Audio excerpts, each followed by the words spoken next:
La guerre justifie l'existence des militaires en les supprimant. On reprend. La guerre justifie l'existence des militaires en les supprimant. C'est une citation d'Henry Johnson. Citation aussi vérifiable aujourd'hui que le monde est en guerre et que chaque jour, on apprend que des militaires ne tombent pas par terre, mais vont sous terre. Même ceux-là qu'on croyait durs comme fer, qu'ils étaient invincibles. Même ceux-là qu'on prenait comme parfois nos protecteurs. Il suffit de rien du tout. D'un obus, d'un missile, et le plus grand guerrier du monde s'arrête. Est-il mort? S'est-il caché comme il a l'habitude de le faire dans la mesure où, le 26 juin, en fouillant sa maison, on avait découvert beaucoup de passeports, des perruques, bref, c'est un homme au visage multiple parce qu'il utilise ou utilisait souvent des sosies. Prigojine, le célèbre patron de Wagner, fait donc l'actualité depuis l'annonce de son assassinat dans un avion privé qui, selon plusieurs versions, aurait été abattu par un missile anti-aérien. Beaucoup cependant parlent aussi d'un avion qui aurait été piégé de l'intérieur, puisqu'on a écouté, on a entendu, selon des témoins, 2 explosions. Quelles que soient les versions, nous avons la même conjugaison, à savoir que démons, pour certains, héros, pour d'autres. Evgeny Prigojine semble faire passer de l'autre côté. Que s'est-il passé? Bien évidemment, l'enquête a été ouverte. Pas pour trouver les circonstances de l'assassinat, puisque c'en est un, mais plutôt, selon la Russie, pour, bien sûr, ouvrir une enquête par rapport au viol de son espace aérien qui, selon le gouvernement, ou plutôt l'aviation, cet avion n'avait pas obtenu d'autorisation de survol, même comme d'autres nous disent qu'il n'en est pas question puisqu'il y avait bien une préparation et que toutes les autorisations ont été données. Loin de nous attarder sur ces considérations, nous allons justement partir sur le message de cet assassinat et surtout de ce qui va en découler au niveau de l'Afrique lorsqu'on sait que non seulement Prigojine se retrouverait être assassiné, mais aussi l'autre deuxième élément très important qui pouvait assurer le relais, Outkin, vrai fondateur de Wagner, qu'on disait néo-nazi proche d'Hitler, aurait aussi vu sa vie voler en l'air dans ce bombardement, dans cet assassinat.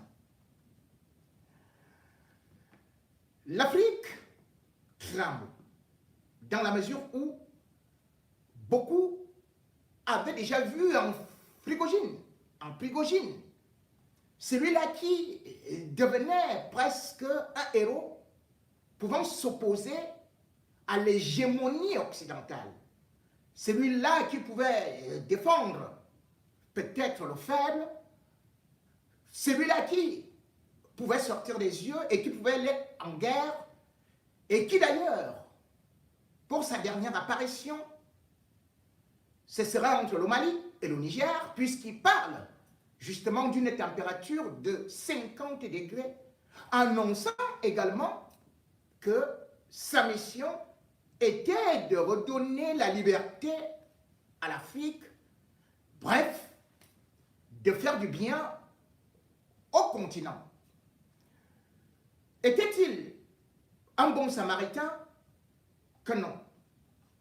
Wagner a été connu depuis 2014, bien évidemment avec l'annexion de la Russie en Crimée, et aussi au niveau de la Syrie, lorsque Assad, Bachar, a été mis en difficulté par des Occidentaux. Il a eu recours donc à Wagner et à la Russie, qui lui ont permis de rester au pouvoir et de sauver sa vie jusqu'aujourd'hui. Wagner a fait sa pénétration en Afrique, en commençant vers les années 2017 au Soudan et aussi en Libye, et a fait une éruption en République centrafricaine, en Afrique centrale, lorsque Touadéra a été abandonné par la France. Wagner, avec sa milice, était maintenant considéré comme des sauveurs. Wagner vend ses services, mais Wagner également est rattaché au Kremlin.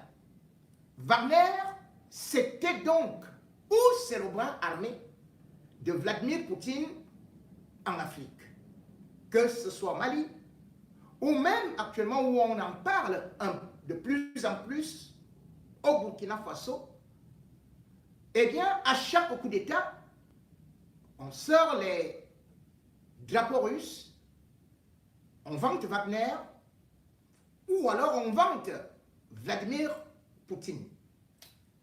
Mais naguère des frères, Wagner et Poutine ont véritablement divorcé depuis un certain temps, et le ciment de leur séparation, c'était le 24 juin, lorsque Prigogine a décidé d'entrer en rébellion, de faire un véritable coup d'État et de mettre ses troupes en marche. Et ils étaient combien? Certains peuvent parler de 20 000, 25 000, 30 000, voire 40 000. Toujours est-il que Wagner, avec la guerre en Ukraine, a encore lancé une vaste opération de recrutement en faisant sortir des prisonniers contre Amnesty quelque temps après. Et beaucoup se sont reconvertis aussi en instructeurs en Afrique pour venir former les forces de sécurité et de défense. C'était d'ailleurs leur mission au niveau de la République centrafricaine, où on compte au bas mot 1800 agents de Wagner qui, quand ils viennent également sur votre terre, font une sorte de troc avec les matières premières, les ressources minières et forestières. Pétrole, gaz, diamants, uranium, Wagner prend tout, vous vend des armes et vous assure aussi la sécurité. D'ailleurs, lorsque le 24, il y a eu cette tentative de coup d'État, eh bien, Vladimir Poutine lui-même avait vite réagi en disant le 26 que la relation entre Wagner et l'Afrique n'allait souffrir de rien et que ça allait continuer. Mais beaucoup se posaient déjà des questions sur cette dualité. Qui allait-on écouter? Qui est donc le vrai chef? Et comment Wagner, qui sous-traitait avec l'État russe, allait désormais avoir encore une crédibilité? Comment Poutine allait restaurer son autorité et se faire respecter après avoir été défié devant le monde entier? On attendait donc ce combat qui, en interne, malgré quelques interventions où on avait demandé à Prigojine d'aller, par exemple, en Biélorussie, on a aussi demandé à ceux des agents de Wagner de se soumettre maintenant à l'armée russe et rien qu'à l'armée russe. Bref, tout cela était un tango avec des klaxons n'allant pas à l'unisson, mais faisant plutôt une sorte de diversion et des grincements. Ces grincements, ça devait donc arriver avec cet attentat de cet avion privé dont nous n'avons pas la capacité de pouvoir dire avec certitude si c'est vraiment les deux responsables de Wagner qui ont été atteints ou alors leur sosie. Pour l'instant, faute de tests ADN, faute de cadavres dans cet avion qui avait 10 personnes. Et donc, 3 personnes de l'équipage, eh bien, on n'a pas encore des informations qui, de façon claire, nette, nous confirment la mort de Prigojine. Mais néanmoins, nous devons déjà regarder comment est-ce que le monde entier agit, réagit, et ce qui peut se passer en Afrique, d'autant plus que, je le disais en introduction, que le dernier message de Wagner, il le disait en terre africaine. Et d'ailleurs, pendant qu'il faisait son coup d'État, sa tentative de coup d'État, son message était toujours dirigé vers l'Afrique. Et il l'avait déclaré, je cite, quand nous combattions en Afrique. Et puis, bien sûr, sur Telegram, en voulant justifier sa tentative de coup d'État, il a encore utilisé la parade de l'Afrique en disant « On nous a dit que nous avions besoin de l'Afrique. » Voilà sa déclaration. On nous a dit que nous avions besoin de l'Afrique. L'Afrique a été abandonnée. L'aide qui devait être allouée a été détournée. Bref, Wagner passait donc un autre message à l'Afrique, puisque Vladimir Poutine a d'ailleurs affirmé que Wagner était financé par l'État russe, ce qui signifie que leurs divergences ont aussi commencé, pas seulement avec des problèmes militaires concernant l'intervention en Ukraine, mais surtout parce que Prigojine demandait encore une intervention ou alors une contribution un peu plus grande en matériel, en moyens financiers pour agir en Afrique. Oui, beaucoup d'Africains pleurent Wagner. Beaucoup d'Africains pleurent Prigojine. Moi, je pleure le peuple africain. Je pleure cela qui, peut-être entre Wagner, l'Occident, la Russie, sont prêts à faire la guerre au Niger. Et d'ailleurs, j'ai vu beaucoup d'Africains applaudir. Qu'enfin Wagner est là. La CEDEAO, prenez alors les armes. Sagat, Sagat, vous allez voir ce que vous allez voir. Que de directs ont été multipliés. Comme si Wagner, comme si lui seul, Prigogine, pouvait libérer l'Afrique. Comme s'il était invincible. Comme s'il était Dieu. Mon Dieu.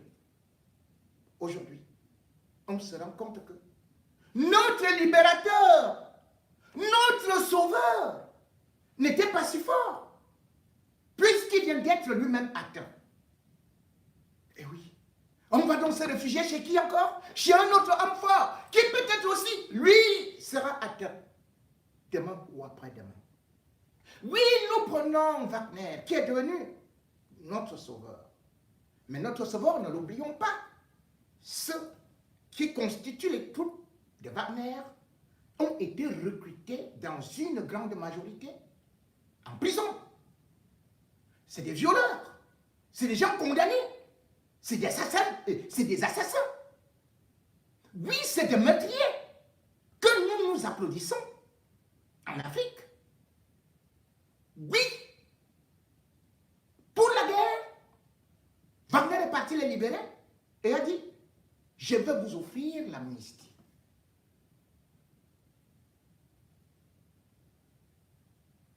Qui tue par l'épée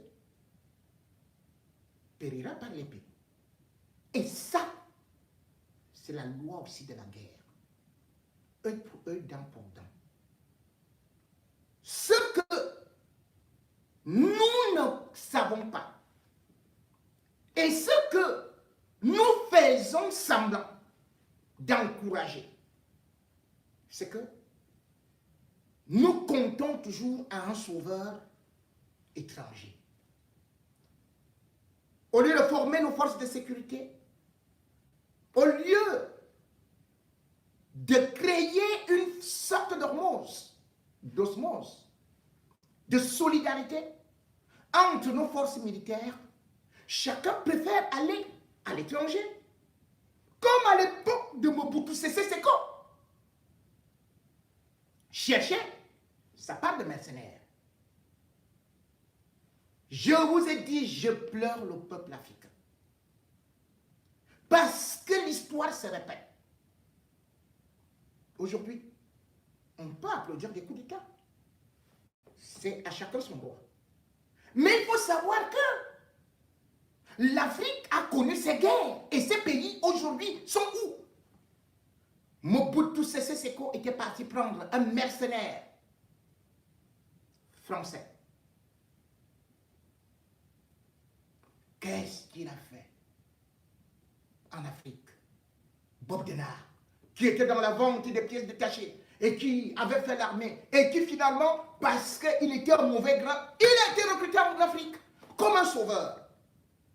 Tantôt, il luttait avec les rebelles de Katanga, puis il revenait dans le camp de Mobutu pour organiser des assassinats entre Africains. Ce mercenaire avait été applaudi par les Africains comme un sauveur. Aux Comores, il partait, il installait un président, lui refaisait le coup d'État, il installait un autre président, et par la suite, quand il ne marchait pas comme il voulait, il te refaisait le coup d'État, il revenait avec l'ancien président. C'est ce qu'il a fait en Afrique. Puis il se réfugie en Afrique du Sud, puis il revient, il bifurque là, il va en Angola, puis il court à Sao Tomé et Principe. Il recrutait des mercenaires partout. Et les Africains applaudissaient qu'il vienne les libérer. Les Africains applaudissaient à chaque coup d'État. Regardez aujourd'hui l'État de la RDC, dont nos Zaïre, qui avait recruté ces mercenaires-là. C'est pour cela que j'ai dit, je n'ai jamais été contre la coopération avec les États. Mais j'ai peur quand je vois que les gens sont aujourd'hui capables d'applaudir des assassins. C'est-à-dire, on ne regarde même pas que celui-ci sort d'où. On vous dit c'est un ancien prisonnier. Il a violé 12 femmes. L'autre a tué 10 enfants. a les tatouages partout. Il marche sur les rues. En Afrique, comme Bob Denard. On applaudit. On dit que c'est lui qui viendra nous sauver. Ces gens qui ont donc été recrutés par Wagner, qu'est-ce qu'on va en faire aujourd'hui? La Russie va-t-il les incorporer dans leur armée? Et comment vont-ils se comporter aujourd'hui avec les États africains, dans la mesure où, par exemple, Touadéra avait signé des accords, pas avec l'État russe, mais avec l'entité paramilitaire Wagner. Autre chose, et qui est très important dans ça, c'est que je suis perdu. Lorsque, aujourd'hui, je vois certains applaudir, d'autres énervés, d'autres dans l'expectative. Ce qu'il faut retenir, c'est que Vladimir Poutine a envoyé un message clair en Afrique et au monde entier. Il est contre les coups d'État.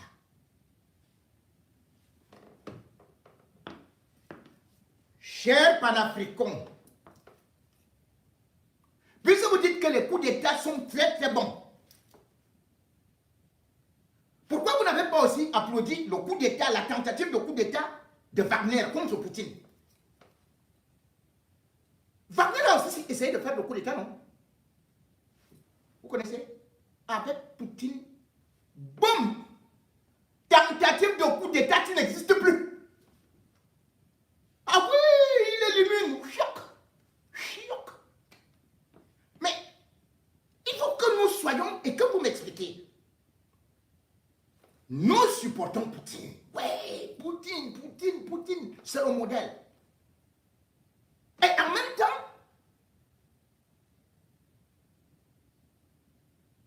nous supportons les coups d'État en Afrique. Attendez.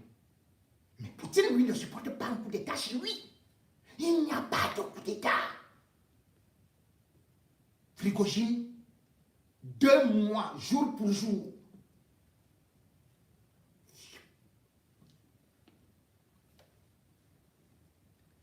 Et ce n'est pas la première fois. Ce n'est pas la première fois. Moi, je crois que tout être humain a aussi le droit de critiquer. Je crois qu'il y a la liberté d'expression. Mais, mes chers panafricanistes, comme nous sommes, nous pouvons critiquer la France étant ici. Nous pouvons critiquer les États-Unis étant ici. Ils vont nous faire des choses comme ça, là, nous bloquer à tel ou tel endroit, mais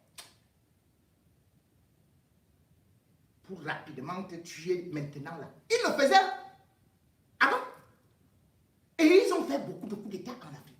Et nous avons combattu cela.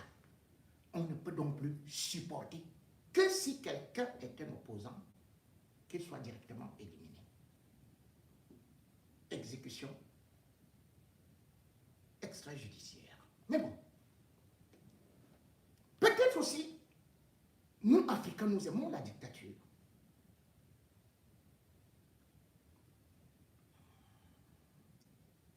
Parce que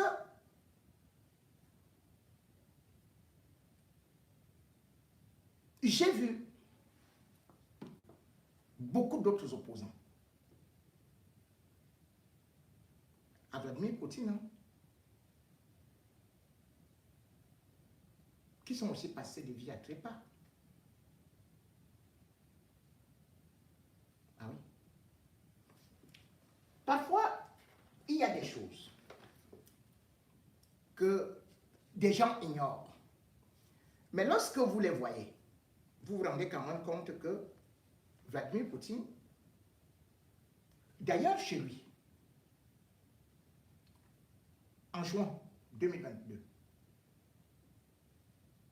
une loi a été votée. Vous critiquez l'armée. Ça a été voté par la Douma, donc la chambre basse, l'Assemblée, si vous voulez. Et cette loi dit que si vous critiquez l'armée ou Poutine, on vous met en prison à perpétuité. Vous savez pourquoi est-ce qu'on vous juge? Haute trahison. Prigojine a tenté un coup d'État. Poutine a qualifié cela de haute trahison. Et quand on dit haute trahison, exécution. Je voudrais citer quelques noms qui sont parfois un peu compliqués. Boris Nemtsov. Il était vice-premier ministre. Et normalement, il était donné comme favori à la succession de Boris Yeltsin. Et il s'est mis en compétition avec Poutine. Vous savez ce qui lui est arrivé? En février 2015, il a été abattu par 4 balles.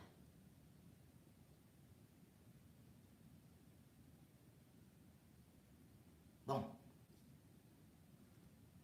Je me souviens quand j'étais à la maison des journalistes, on avait organisé presque un deuil en France parce que il y avait une journaliste de l'opposition qui était très célèbre. Et ça, c'était en 2006. Elle avait été assassinée.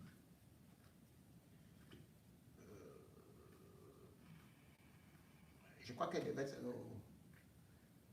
Anna Koloskaya, quelque chose comme ça, je ne sais plus. Ou Polikovskaya, voilà. Elle dirigeait un journal privé de l'opposition qui ne chantait pas beaucoup de louanges à Poutine.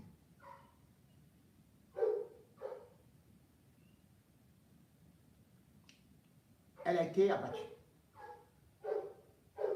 Bon. Félicitations.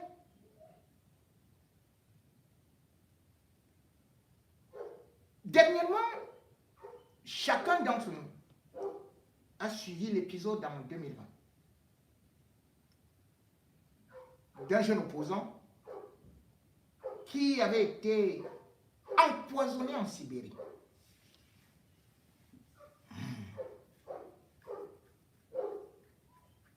Il est parti se soigner en Allemagne. Lorsqu'il est rentré, lorsqu'il voulait rentrer, il a été cueilli. Prison. En 2021, on l'appelle Alexei Navalny. Tout dernièrement, il y avait aussi quelqu'un, je crois qu'il a 39 ans celui-là.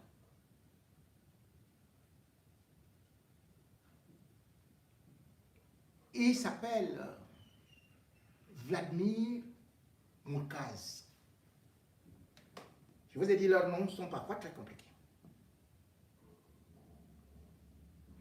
Il a critiqué Poutine, il a échappé. Mais il est actuellement en prison. Il a pris 25 ans. 25 ans!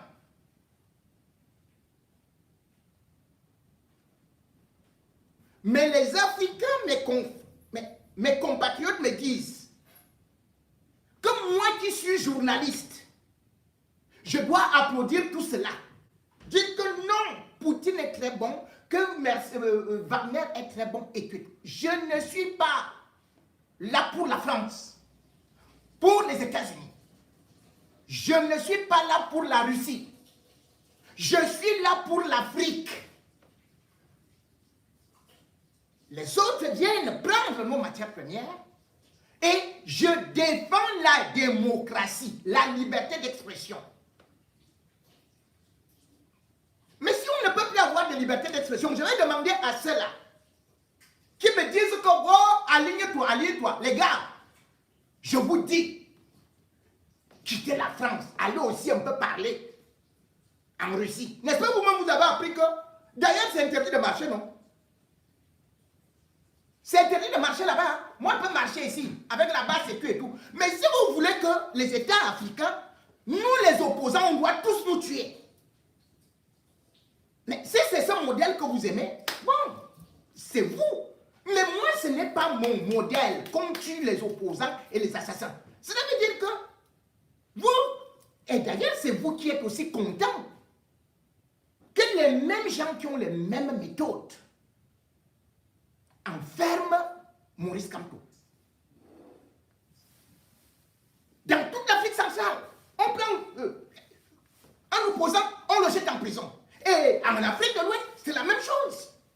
C'est-à-dire qu'aujourd'hui, on voit Macky Sall qui prend Sonko, le jette en prison. C'est ce modèle que vous voulez que je défende? Moi, je veux une Afrique qui se défend d'elle-même, qui quitte de tel et qui prend ses responsabilités. Maintenant donc que nous étions contents que Wagner va nous sauver, lui-même il est mort avant nous, on fait comment? On fait comment là? Bon, peut-être que c'est là Poutine qui va nous sauver maintenant. Donc, Poutine lui ne va jamais mourir. Hein. Le jour où il meurt, on fait comment? Comme Bob Denard, quand il est mort, on fait comment? On a fait comment en Afrique? On va chercher un autre patron qui viendra nous commander. C'est pour ça que ma logique, contrairement à d'autres qui sont payés pour détourner les Africains, pour faire vendre les armes, qui veulent la guerre entre Wagner et l'Occident sur la terre du Niger. Je suis contre cette guerre. Parce que c'est le bas peuple qui sera plongé dans la misère. Les gars, ils vont écouler leurs armes. Regardez ce qu'est devenu la Libye. Oui, Kadhafi a demandé qu'on aille vite bombarder là-bas. Et après, Wagner est arrivé là-bas. Est-ce que la Libye est stable? Elle ne sera jamais stable. Regardez le Soudan. Il y a les guerres partout. Et ils profitent pour les trafiquants d'armes et tout et tout et tout. C'est quand il y a la guerre que les mercenaires vivent. C'est avec l'argent, notre argent, que nous formons, que nous alimentons les Wagner et d'autres mercenaires qui vont bientôt encore arriver. Après Wagner, là, on va trouver quelqu'un d'autre pour nous vendre. Pour nous dire, le voilà, le voilà, le voilà. Il va vous sauver. Il va dire, je viens pour l'Afrique. Maman, vous croyez que moi, si je vais quitter ici pour dire que je m'en vais sauver les Américains, hein? Je quitte le Cameroun, je dis que j'aime déjà beaucoup les Uruguayens, plus que les Africains. Hey! Vous-même, vous croyez que qui vous aime plus que qui? Donc, vous pouvez aimer les Brésiliens plus que les Africains? Vous quittez votre pays, vous dites, c'est comment, gars? Non, notre mission, c'est vraiment comme les... Nous aimons le métier, là, les anciens, voilà, combattants et tout, et tout, et tout. Hein? Et vous partez où? Nous sommes en train d'aller lutter au Vietnam. Nous sommes en train d'aller libérer tel, tel. Donc vous croyez que c'est ça que Wagner faisait? Wagner ne le fait pas. Lui, c'est un business. Point final. La leçon qu'il faut retenir, je remets ça, les points sur les i. Vladimir Poutine vous dit qu'il y a 0 coup d'État en Russie. Et vous vous dites, il doit y avoir des coups d'État partout en Afrique. Grâce à Poutine. Vous dites que c'est Poutine qui va nous aider. On va débarrasser les gens qui ont volé, qui vont faire ceci et tout et tout et tout. Mais Vladimir Poutine dit, j'ai été élu. Bon, si je modifie des mandats, même si je fais ceci, je ne peux pas accepter que Wagner prenne la Russie par la force. C'est ça la leçon que nous devons tirer. Nous ne pouvons pas dire que nous avons un nouveau maître et nous ne voyons pas comment il fonctionne chez lui. Si donc nous voulons maintenant qu'il soit notre patron, eh bien, première des choses, oublions l'opposition. Et sachez que Paul Biya, Ali Bongo, Touadéra, tous ces gars qui courent maintenant en Russie, ils n'ont qu'un seul objectif, se faire protéger et rester au pouvoir pour l'éternité. Ce n'est pas pour votre prospérité. Et sachez que Vladimir Poutine est un homme d'État. Et comme homme d'État, il a des principes qui sont en tant qu'ancien agent du KGB, la haute trahison égale élimination. Ce n'est que chez nous que tout un chacun peut se targuer de prendre une arme, de venir te déposer, l'autre vient aussi, le dépose, l'autre, après on l'appelle, on applaudit, l'homme fort, l'homme fort, l'homme fort. Chez Poutine, vous êtes foutiste, boum. Chez Poutine, vous êtes déjà l'opposant, vous voulez déranger, boum. Ah oui, c'est comme ça, acceptons ça. Commencez déjà à aller voir ce qui se passe en République centrafricaine. Les Centrafricains eux-mêmes ne parlent plus.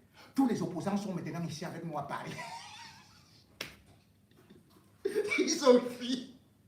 Ils étaient au pouvoir avant. Hein?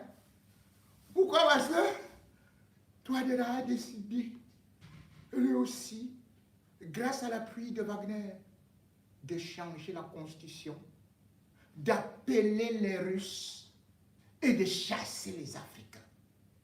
Voilà donc les grands panafricanistes que vous applaudissez.